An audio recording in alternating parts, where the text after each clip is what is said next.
Good morning, ladies and gentlemen. My name is Anthony Gaudiano.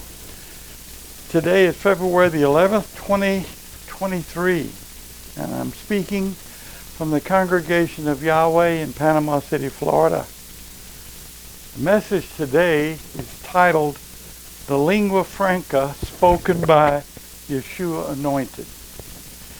Events have occurred in the recent past which caused renewed interest about the lingua franca, or the common tongue, spoken in Judea, especially on Passover afternoon, April the 25th, 31 A.D. Julian. It was then that Yeshua said his last words and died on the torture stake. The James Ossuary.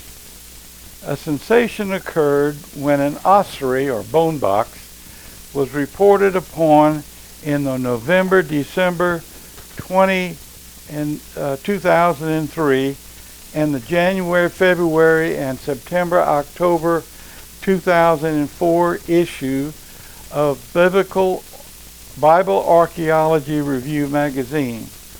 The inscription on the side of the ossuary was initially translated as James, son of Joseph, brother of Jesus. It was referred to then as the James Ossuary.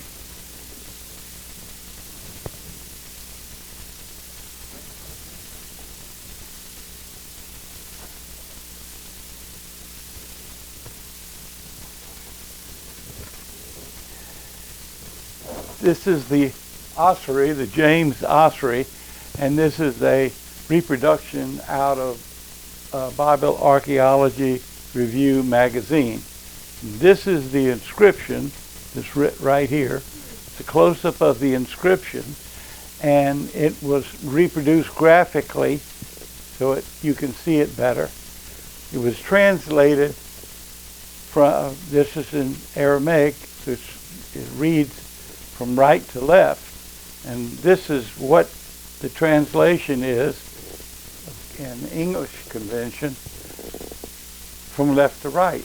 Yaakov, son of Yosef, brother of Yeshua. Now, ossuaries were bone boxes that were used in the period of BC 3 to 2 to AD 3, and they were used in tombs in Judea. The language of the inscription and the shape of the letter on the ossuaries indicated the common tongue at the time was Aramaic. The ossuary had been acquired by Anointed Golan of Jerusalem, a private collector. He was an electrical engineer. By letter, he had requested world-famous Sorbonne paleographer André Lemaire to translate the inscription during one of Lemaire's visits to Jerusalem. From a copy of the ossuary, Lemaire said, "I knew the significance right away. When I first see an inscription, either I feel at home or I don't feel at home. With this inscription, I felt at home." Based on Lemaire's knowledge of Hebrew and Aramaic and the shape of the and stance of the Herodian era forms, he concluded that the inscription was genuine and translated it as you have seen there. It's shown in accordance with the English Handbook of Style. You can see that it's written continuously here. The English Handbook of Style calls for separation between words. Of course, it uses upper and lower case, which Aramaic and Hebrew does not. And English employs capitalization in lowercase. The letter V, shown in this sentence here, is modern day language usage in Israel. Instead of it being W, which was used in ancient times. The results of many tests subsequently reported in BAR, Bible Archaeology Review magazine, show that the ossuary is genuine. Book critique. Confirmation that Aramaic was a common tongue in Judea during the life of Yeshua comes by omission from a scholarly source. Dropsy University for Hebrew and Cognate Learning, City of Philadelphia, Pennsylvania, is a graduate institution leading to a degree, Doctor of Philosophy. Its faculty included Dr. Simon Zetlin,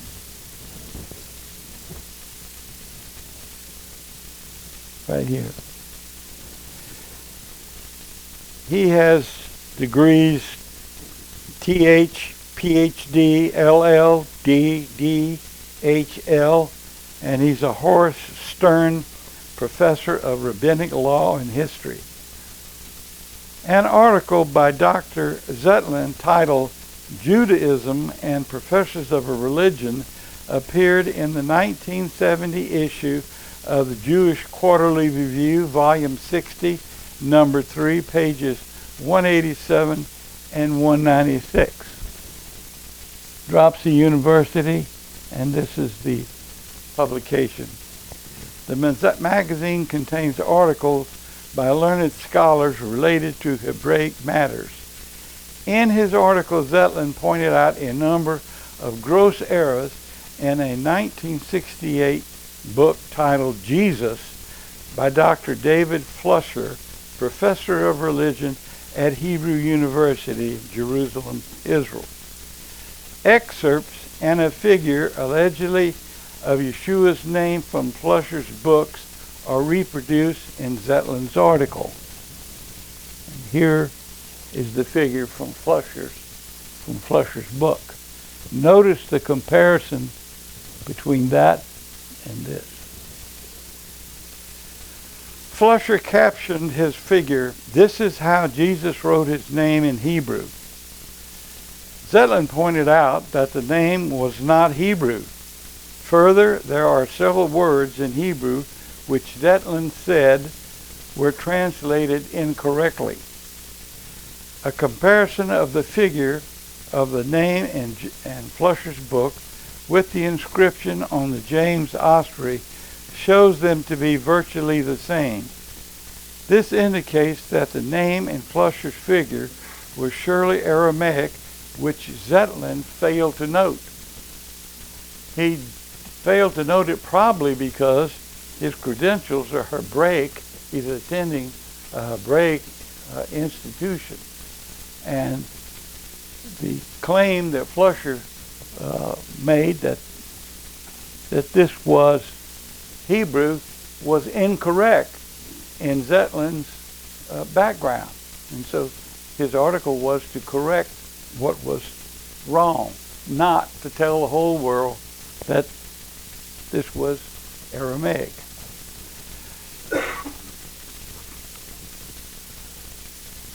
Film authenticity.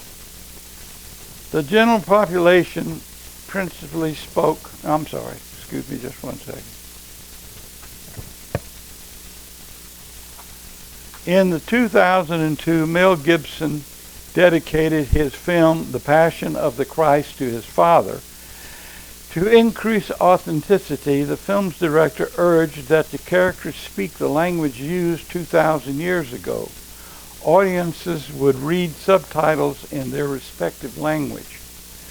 Gibson hired highly qualified and highly recommended Aramaic expert, Father William J. Fulco, S.J., or Society of Jesus, a National Endowment for the Humanities Professor of Ancient Mediterranean Studies at Loyola Marymount University in Los Angeles. Falco translated the script from English into the ancient language.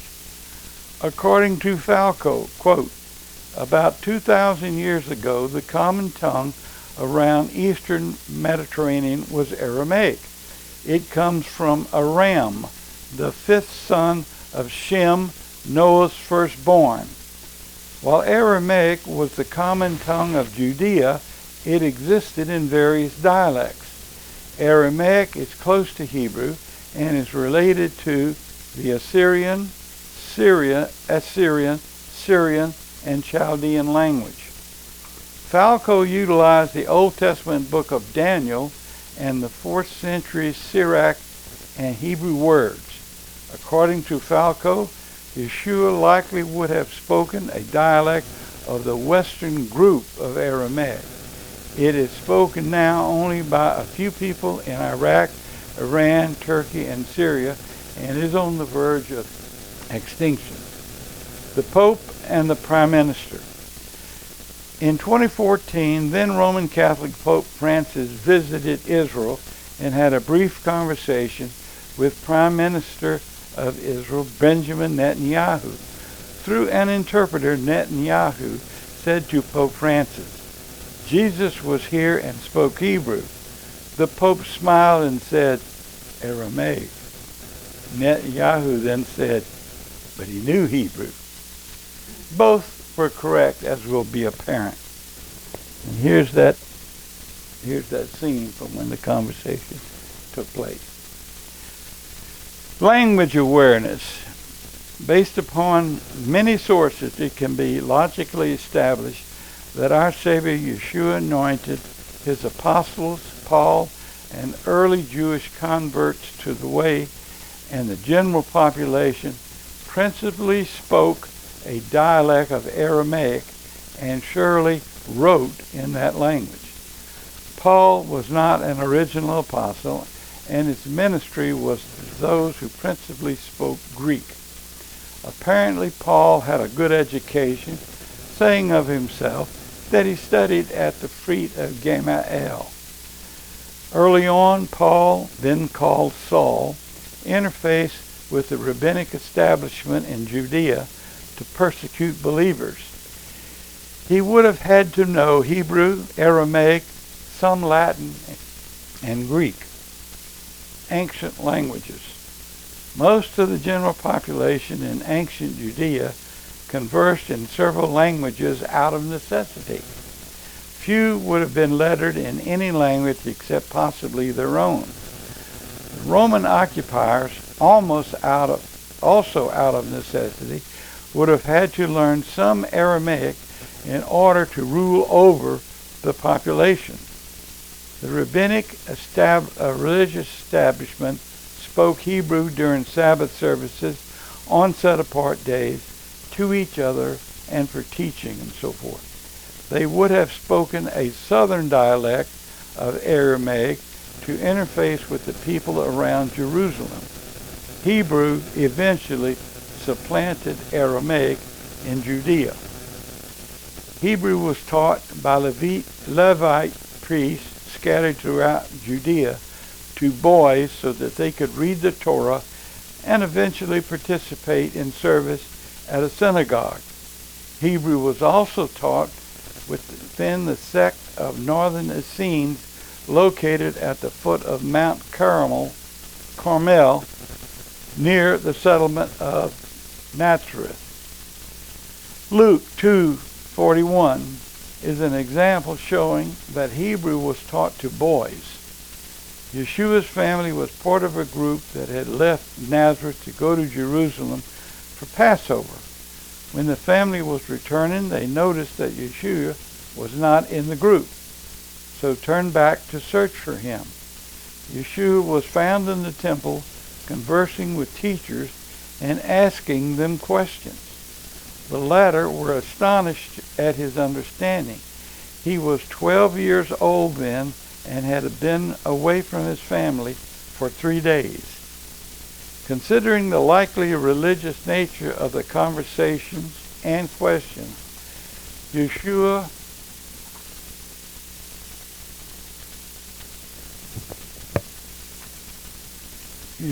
and the teachers would certainly have conversed in Hebrew. In Luke 4:16, Yeshua would have read the Torah in Hebrew when at the synagogue in Nazareth. Synagogue readers would also likely have read the books of Daniel and Ezra in Aramaic, since those books were written in Aramaic.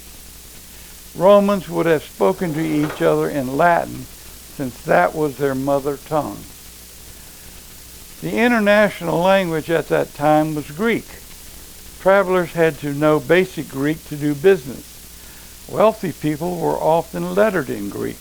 It was the language of Asia Minor, thanks largely to the influence of the Athenian conqueror Alexander the Great. The people that lived in northern Judea, in the region of Galilee where Nazareth is located, spoke a dialect of Aramaic. The northern Aramaic dialect came principally from the Armenians. There are no verses with the first person statement by Yeshua in Greek recorded in the manuscripts that became the New Testament. It is doubtful that Yeshua ever ministered in Greek. Some people cite verses which infer Yeshua ministered in Greek and advocate that the Beatitude has Greek characteristics. Logically, the Beatitudes were spoken by Yeshua in Aramaic, since it enabled the large audience to understand. John 12 and 20 shows that certain Greeks that had come to Jerusalem for Passover one year had asked Philip if they could speak to Yeshua.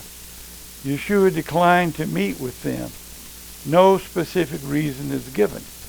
Yeshua's action may be explained by his words, to the Jew first, and then to the Gentile. The sects. It is well known Jewish sects in Judea at the time of Yeshua were the Sadducees and the Pharisees, and to a lesser extent the Essenes. About the latter,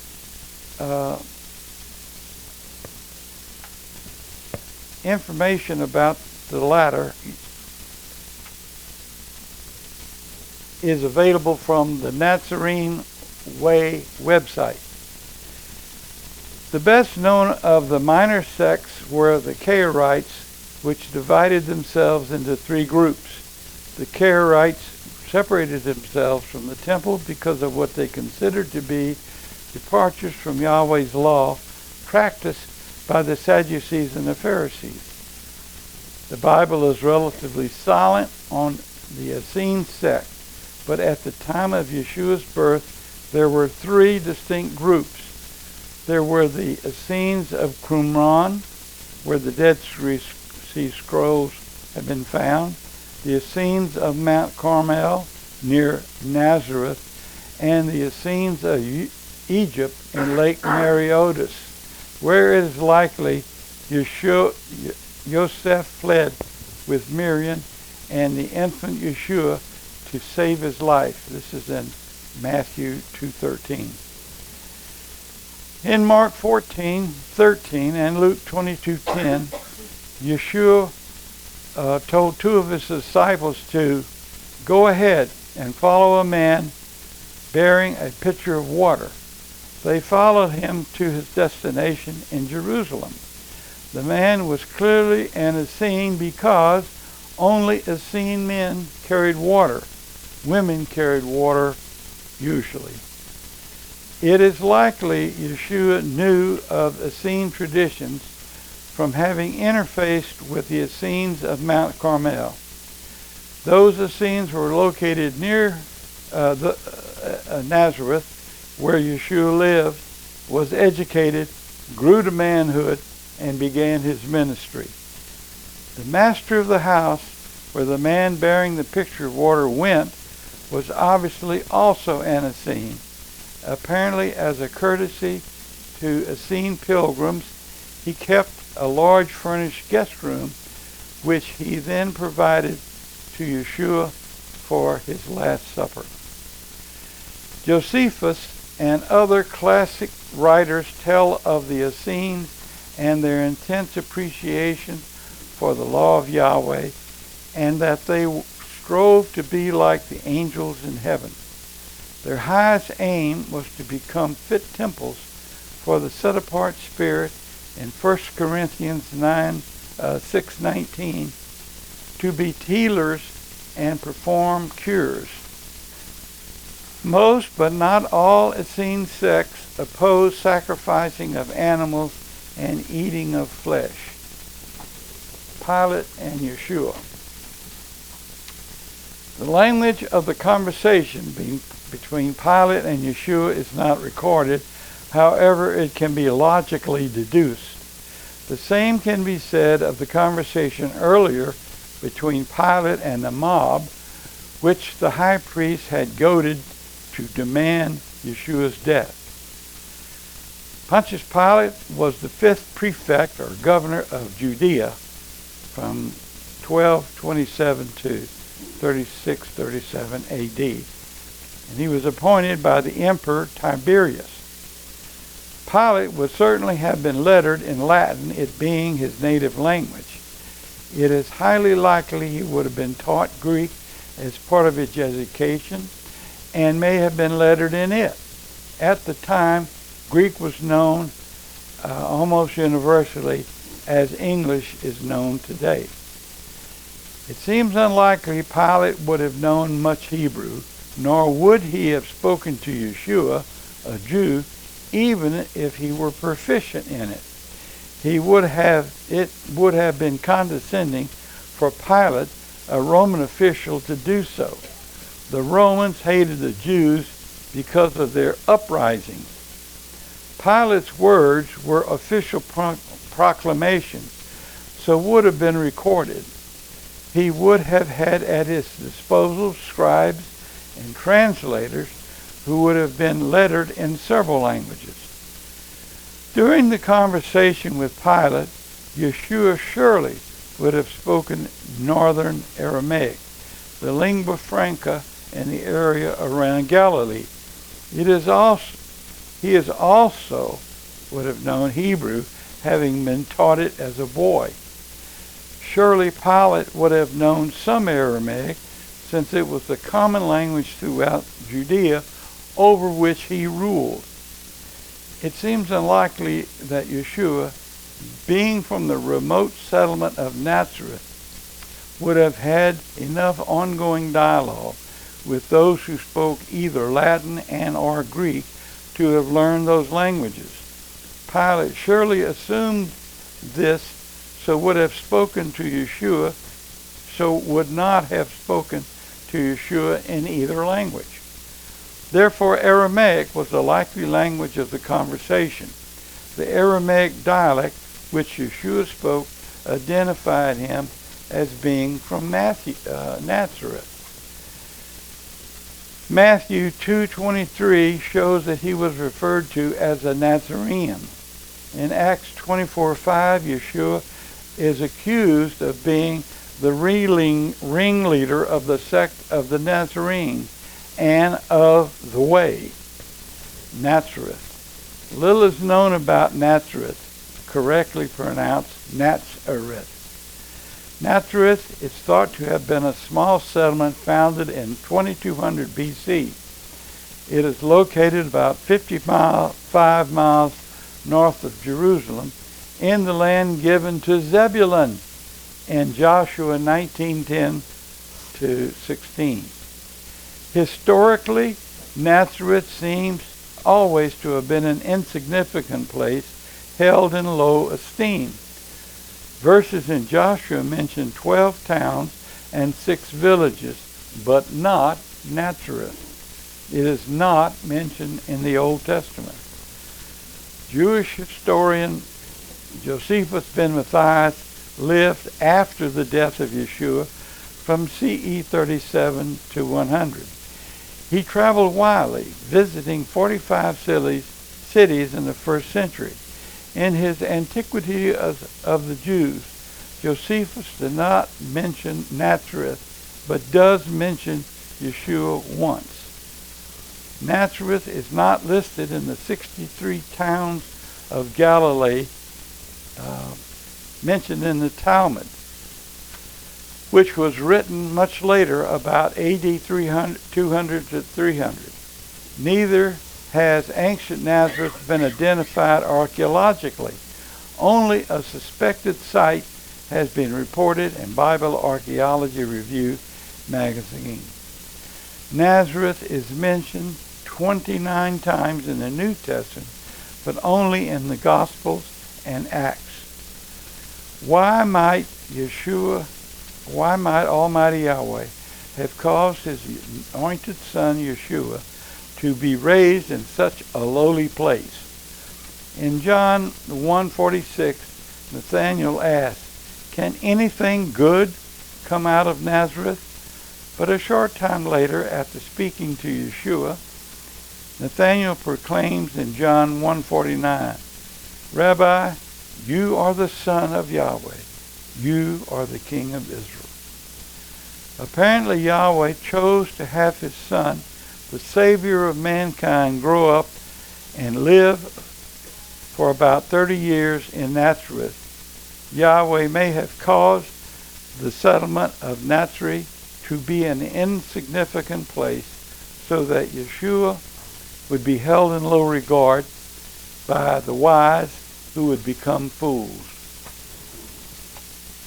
One source states that only about 120 to 150 people ever lived in ancient Nazareth.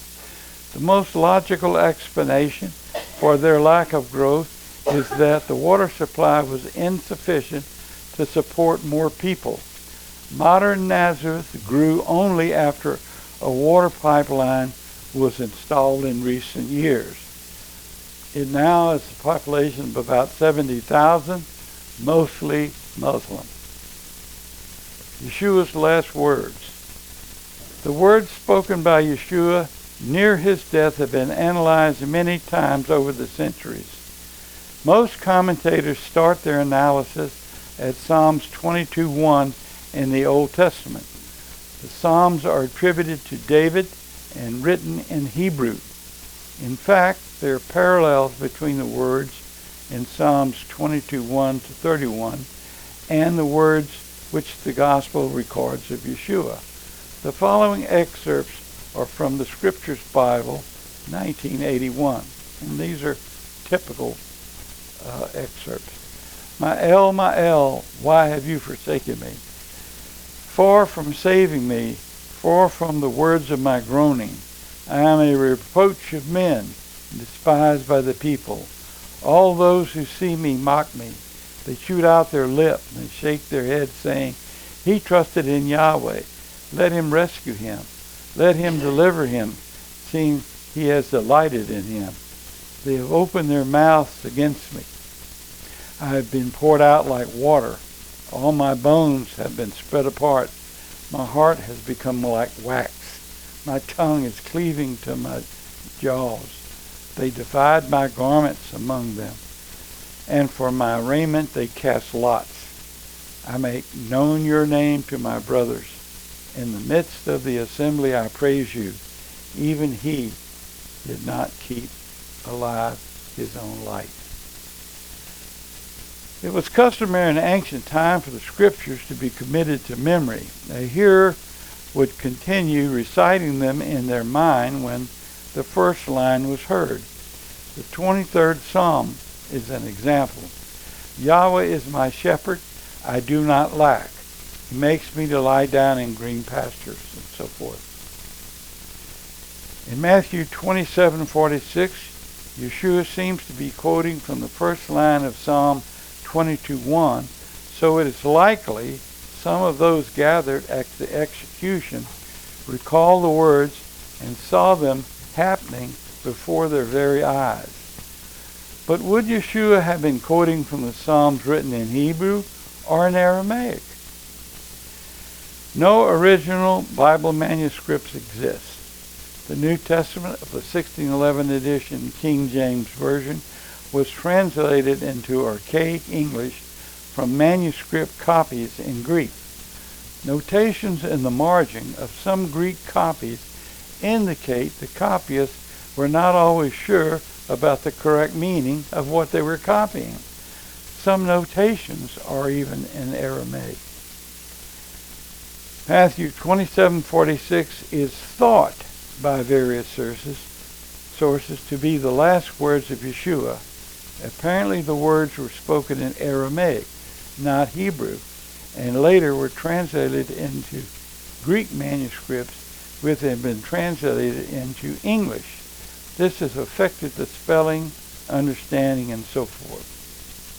Mark 15:34 is thought by various sources to originally be in Aramaic because of the words Eloi, Eloi, are thought to be Aramaic.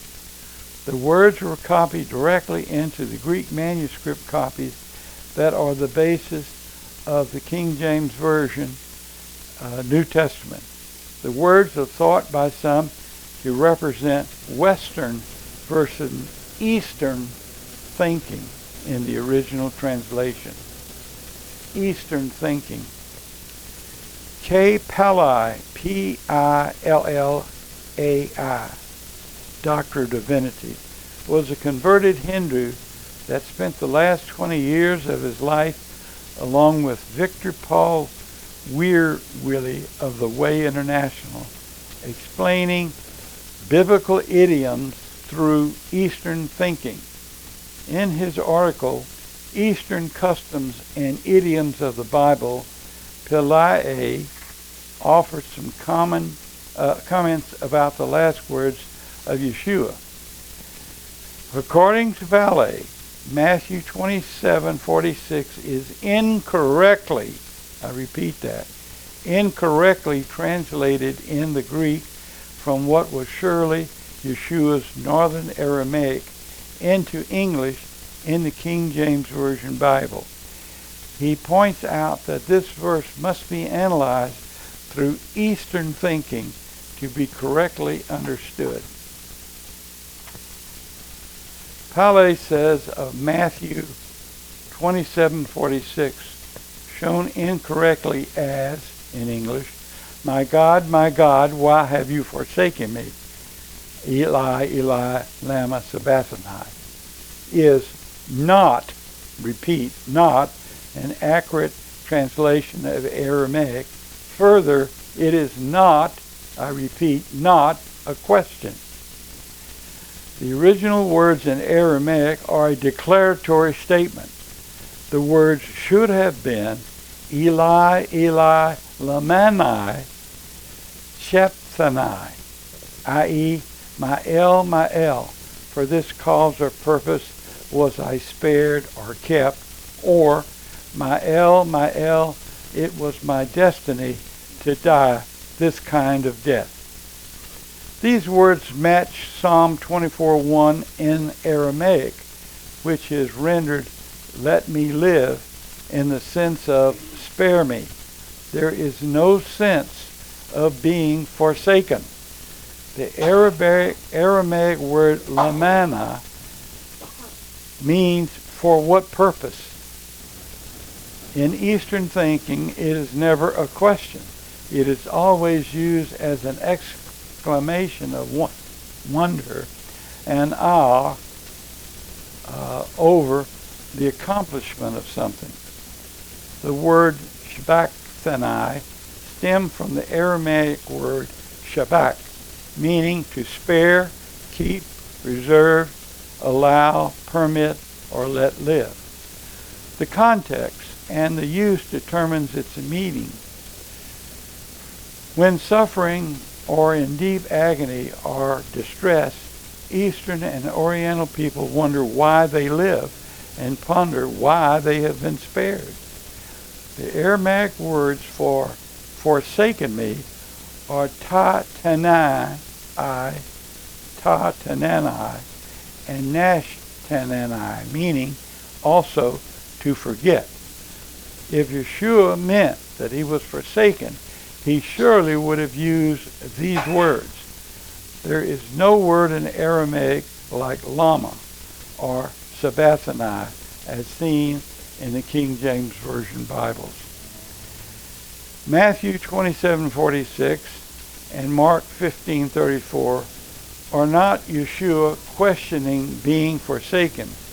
The words are a statement by Yeshua about it being his destiny to come to earth as a human. He became a man and gave his life to atone for the sins of mankind and to rise again the third day. You can find this in Mark 9:31 and Luke 18:34. Yeshua's word in 23:46, Father, into your hand I commend my spirit, shows that he had fulfilled his purpose for which his Father, Yahweh, had lovingly created him. Thank you.